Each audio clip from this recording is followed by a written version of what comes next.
management. So one of the big challenges we all face as self-employed agents or business people is finding the time to do everything. I always struggle with trying to do lots of things all at once, trying to multitask, but then find that's not very productive, and I do a very little of lots of things. So what was the solution to this particular problem? It's to create a default diary. If you remember back in your school days, you always knew exactly when, on what day and at what time you would be doing a particular subject. So a default diary is exactly the same. So when starting out, I looked at all the tasks I had to do and prioritized them into those that will make me money, those that save me money, and those that make me more productive. So basically the default diary would enable me to take control of all my day-to-day activities and to make sure that I completed tasks by set times.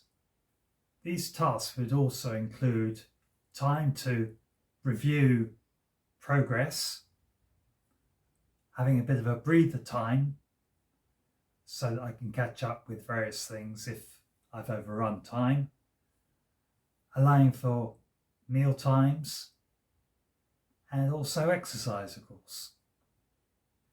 So I think the four main advantages to creating the default diary have been: one, it means you're working in a way that's proactive rather than reactive.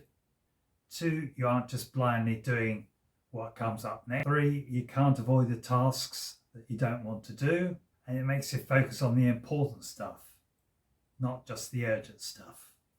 As regards relaxation, which is critical in finding a way to find that work-life balance, if you plan time for relaxation, you won't feel guilty for taking the time out to go for a run or go shopping or whatever. It also means to say you're more motivated to finish your tasks during the day because you know that you've got something to look forward to in the way of going out for a run, for example. Don't worry, when trying the default diary for the first time, you'll probably find that, as I did, there's lots of tasks you put into it and then discover that you haven't got enough time to complete them all, even though you've allowed blocks of time for each task.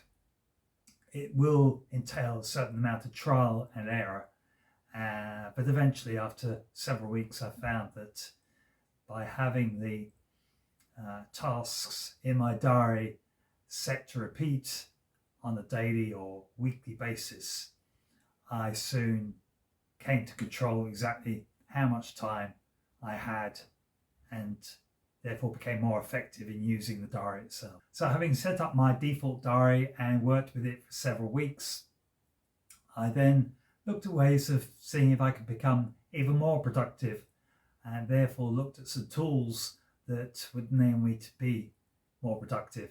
So I'll go through those with you in my diary tomorrow,